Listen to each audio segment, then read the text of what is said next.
The thing about Imperial Ambassador Zalthrak was that he had never been told no. Not once in his 473 years of existence. So when he strutted into Terran Command headquarters that Tuesday morning, all 7 feet of crystalline arrogance clicking across the polished floor, he fully expected humanity to fall over themselves with gratitude. Commander Marcus Chen watched the ambassador's entourage file in behind him. 12 attendants, each carrying data pads that probably listed all the ways humans were supposed to be impressed. Marcus took a slow sip of his coffee, the good stuff from Columbia, and waited.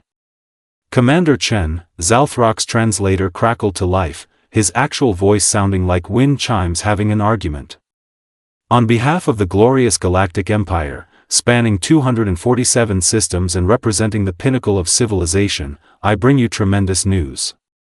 Oh good, Marcus said, not looking up from his tablet. I was running low on tremendous news. My tremendous news reserves were nearly depleted. Zalthrak's crystalline face flickered with what might have been confusion, but he pressed on.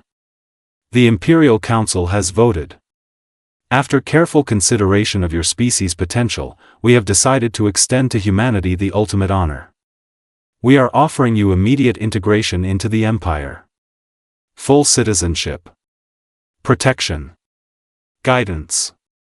He paused for dramatic effect. Salvation. Marcus finally looked up. His expression hadn't changed. He blinked once, slowly, like a cat considering whether a bug was worth the effort of catching. Oh wow, he said in the flattest tone possible. You guys are going to save us. From what, exactly? Ourselves? Because I gotta tell you, we have been doing that dance for millennia and we are frankly pretty good at it by now. The sarcasm was apparently lost in translation. Zalthrak brightened, his crystal facets catching the fluorescent lights. Precisely. Your species shows such promise, yet you remain isolated, provincial, and embarrassingly independent. This ends today. Marcus set down his coffee. This was going to be fun.to understand why Marcus was currently watching an alien diplomat have what could only be described as a bureaucratic meltdown. You had to go back about 30 years. That was when the Galactic Empire first stumbled across Earth, probably while looking for a rest stop or whatever it was galaxy-spanning civilizations did for fun. The Empire had a system, see. A very specific system that had worked for approximately 12,000 years. They would find a developing species, swoop in with their advanced technology and superior attitude, offer protection from the big scary universe, and boom. New member state. New tax base. New planets to add to the Imperial Registry, except humanity did not read the script. When the first Imperial scout ship entered Earth's orbit, they expected to find either a pre-industrial society worshipping them as gods, or a barely spacefaring civilization desperately in need of guidance. What they found instead was humanity already colonizing Mars, establishing mining operations in the asteroid belt, and having extremely spirited arguments about whether pineapple belonged on pizza. The scout captain's report allegedly included the phrase, "They are doing it wrong but it is working anyway." At least 7 times, the Empire tried the standard approach. They offered technology sharing agreements. Humans reverse engineered their stuff in 6 months and improved it in 12.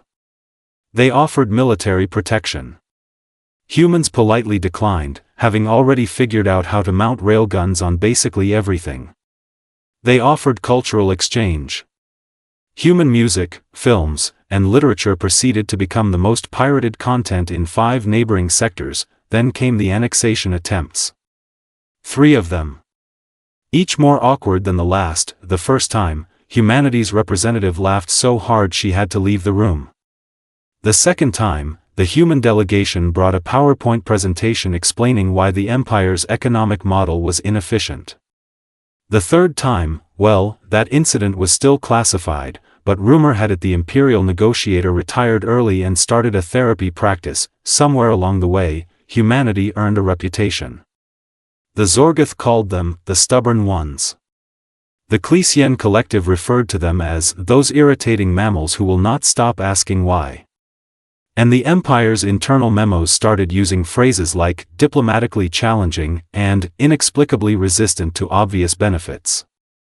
What the Empire never seemed to grasp was simple. Humanity had spent their entire existence being told what they could not do. Being told they would fail. Being told to just accept their place, and humanity's response had always been the same. A smile, a middle finger, and watch us anyway. So when Zalthrak showed up that Tuesday morning with his fourth annexation attempt, Marcus already knew how this would end. Zalthrak activated his holodisplay with a flourish that suggested he had practiced this moment in front of a mirror. Probably multiple mirrors. The projection showed the Galactic Empire in all its bloated glory, 247 systems glowing an aggressive shade of imperial purple. Since humanity has repeatedly rejected our generous offers, Zalthrak announced, his tone shifting from benevolent to vaguely threatening, the Imperial Council has authorized me to present an ultimatum. Marcus leaned back in his chair. Behind him, Lieutenant Commander Rebecca Torres coughed into her hand to cover what was definitely a snort. Chief Engineer David Okonkwo suddenly became very interested in his fingernails. Effective immediately, unless humanity agrees to full integration within 30 standard days, the Galactic Empire will close its borders to all human traffic. No trade. No travel. No access to Imperial space, Imperial markets, or Imperial resources. The holodisplay shifted, showing a lengthy list that scrolled upward for an uncomfortably long time. You will lose access to Zentarian silicon crystals. Morphidian cultural festivals. The medical facilities on Pelgoroth Station. Membership in the Galactic Science Consortium. Protection of Imperial law in contested zones. The list continues. It does seem to continue, Marcus observed. Is it going to keep going or should we get lunch? Zalthrak ignored him. Furthermore, the Council of Species has voted in support of this action. 183 member species stand united. The Valerian Commonwealth. The Trek-Ken Dominion. Even the Zelnari Collective, despite their historical neutrality. He paused, apparently waiting for the humans to panic. Rebecca leaned forward and whispered to Marcus, did he just threaten to not invite us to the Morphidian festivals? You know, those festivals we have never attended because they last 6 weeks and involve ritual humming? Marcus nodded solemnly. Truly, we will suffer. David added, and no more Zentarian silicon crystals. However, will we survive without the crystals we figured out how to synthesize better and cheaper 15 years ago? Zalthrak's translator crackled with irritation. You find this amusing? You will be isolated. Cut off from the galactic community. Alone in your insignificant corner of space. Marcus met his crystalline gaze. Oh no. Not isolation. We humans have absolutely no experience thriving despite everyone else thinking we should not exist. Whatever will we do? The sarcasm finally seemed to penetrate. Zalthrak's facets dimmed slightly. You refuse?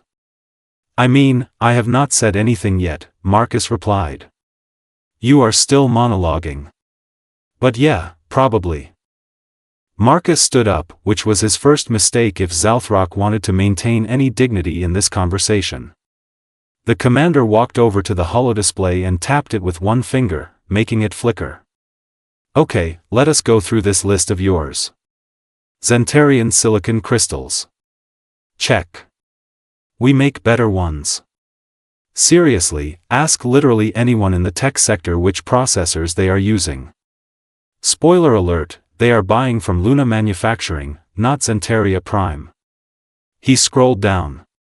Morphidian cultural festivals. Hard pass. We sent an anthropologist once.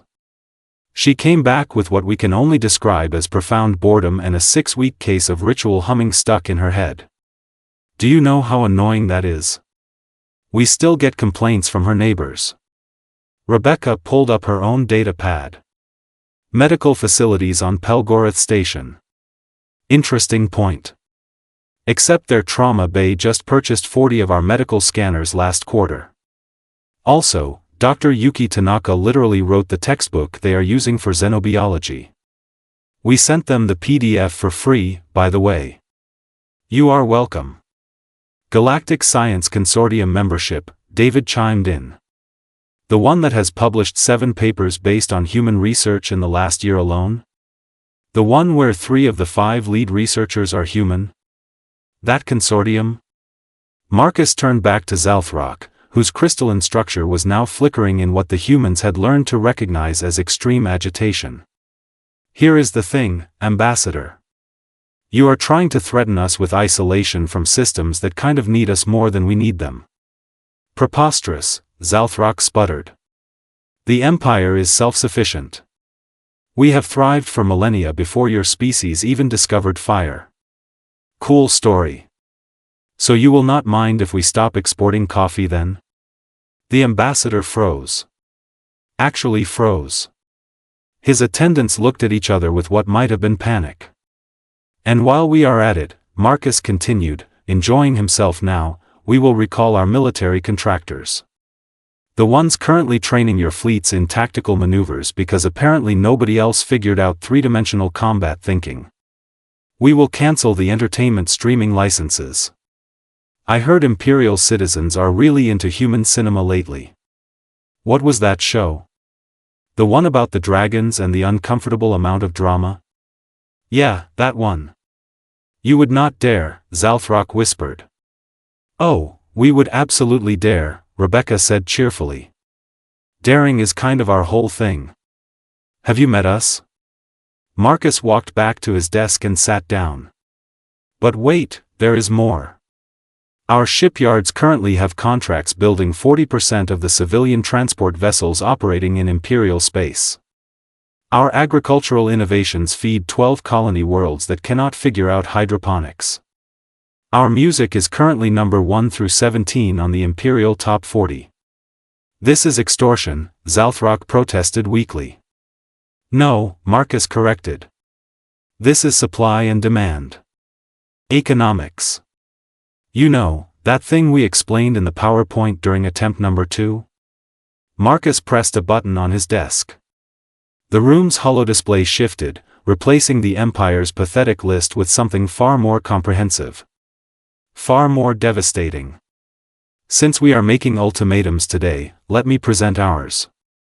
Effective immediately, humanity is closing its borders to the Galactic Empire. Zalthrock's crystalline structure went completely dark for a moment. You cannot. You do not have the authority to, oh, but we can. And we do.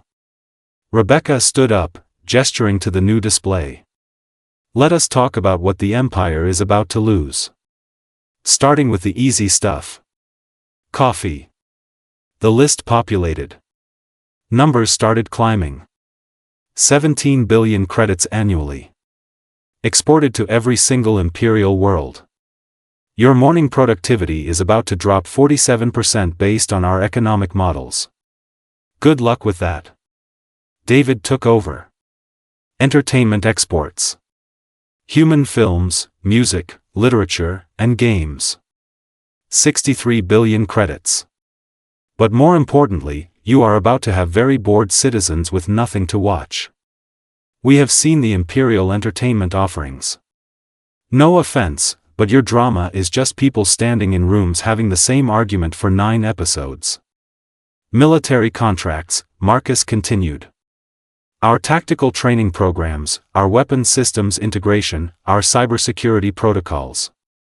The ones currently protecting 70% of your outer rim installations. We will be withdrawing all personnel and voiding all contracts. That is 218 billion credits, but honestly, the money is the least of your problems. The display shifted again. Medical technology. Our regenerative tissue systems, our neural interface devices, our portable diagnostic units. Currently in use in 8,000 Imperial medical facilities across 142 worlds. We will be recalling our technicians and discontinuing support. Hope nobody gets sick. Zalthrock was making a sound like wind chimes in a hurricane. This is madness. The Council will never allow the Council, Rebecca interrupted, is about to have a very serious problem. Because we are not just closing borders with the Empire. We are implementing selective trade restrictions with every species that voted for your little ultimatum. All 183 of them. She pulled up another list. This one was color-coded. Red for critical dependencies. Yellow for significant impact. Green for minimal effect. There was a lot of red. The Valerian Commonwealth gets 40% of their starship components from human manufacturers. The Trekken Dominion imports 90% of their educational software from Earth-based companies. The Zelnari Collective, your neutral friends, buys every single coffee bean they consume from our colonies. You are holding the galaxy hostage, Zalthrak said, his voice barely above a whisper. Marcus shook his head. No, Ambassador. We are just declining your invitation to the party. You are the ones who decided to make it weird by threatening us first. We are simply responding in kind. But with better spreadsheets, David added helpfully. The room fell silent except for the soft hum of the holodisplay cycling through screen after screen of human exports, human innovations, human cultural products that had somehow become indispensable to a galaxy that kept insisting it did not need humanity. Zalthrak stared at the data.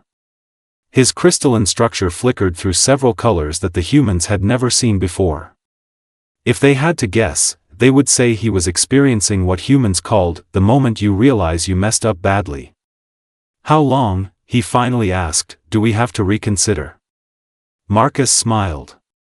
Oh, we are thinking 30 standard days. Does that time frame sound familiar? The news hit the galactic networks approximately 4 hours after Zalthrak stumbled out of Terran Command looking like someone had explained mortality to him for the first time. It started with the financial markets. Human coffee futures jumped 600% in 20 minutes. Trading had to be suspended on 3 separate exchanges. A minor riot broke out on the Zentarian Stock Exchange when someone suggested that synthetic coffee was just as good. That person was escorted out for their own safety. The entertainment sector collapsed next. Streaming services across Imperial space crashed simultaneously as citizens frantically downloaded every human movie, show, and song they could grab before the borders closed. The season finale of Fire and Fury, that dragon show Marcus mentioned, was supposed to air in 2 weeks. Approximately 4 billion Imperial citizens were about to be left on the galaxy's worst cliffhanger. By hour 6, protests had erupted on 15 Imperial worlds. On Valerian Prime, 300,000 citizens marched on the Capitol building demanding the Council reverse course. Their signs, ironically, were printed using human translation software. On Trek, university students barricaded themselves in the administration building, refusing to leave until human educational programs were restored. The black market exploded. A single bag of authentic Earth coffee was selling for 3,000 credits in the Imperial Core. Bootleg copies of human films were trading hands like contraband. Someone on the Outer Rim was arrested trying to smuggle 40 medical scanners past customs. The Zelnari Collective, those historically neutral folks who voted with the Empire, issued an emergency statement at hour 9. It read, and this is a direct quote, "We may have acted hastily. We are open to diplomatic discussions. Please do not cut off the coffee. We are begging you." Even the Morphidians, who apparently cared deeply about their 6-week humming festivals, sent a private message to Earth. They wanted to know if humans would consider maybe attending one festival. As a gesture of goodwill. They would reduce it to 5 weeks. Possibly 4. The Empire was learning a fundamental lesson about modern economics. You could have all the territory in the galaxy, but if everybody wanted human coffee, human tech, and human entertainment, you did not actually have leverage, you had a problem. Day 12. The Galactic Council convened an emergency session. The kind of emergency session that gets called when your citizens are rioting over coffee and your military is running combat simulations on outdated software because the human contractors went home. The session lasted 47 minutes. Witnesses reported it was less a debate and more a series of species yelling at the Empire while the Imperial delegates sat there taking notes on what went wrong. Day 14. Zalthrak returned to Terran Command. He did not strut this time. He walked like a man going to a dentist appointment. His entourage was down to 2 attendants, both of whom looked like they wanted to be literally anywhere else. "Commander Chen," he said quietly. No translator crackle. He had learned English.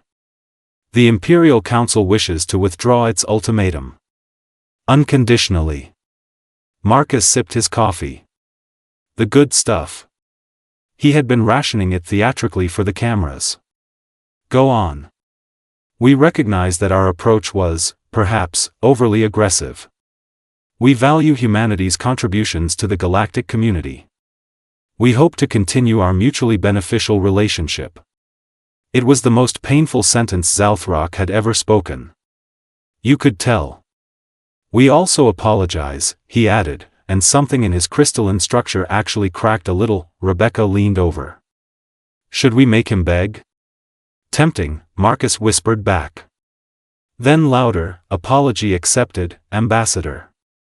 We will resume normal trade relations immediately. No hard feelings." Zalthrak sagged with relief. "Although," David added innocently, "we are implementing a 15% tariff on all exports to Imperial space. You know, administrative costs. Emotional damages. That sort of thing." "We accept," Zalthrak said immediately. Marcus stood and extended his hand. "Pleasure doing business with you, Ambassador. Same time next decade?" Zalthrak shook it, his crystalline hand trembling slightly. "Humans are terrifying." "Yeah," Marcus agreed.